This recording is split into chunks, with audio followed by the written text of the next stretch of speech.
I'm catching Revus on the revitalized cat tree.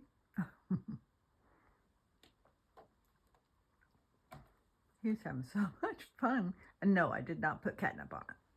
Sure looks like it, doesn't it?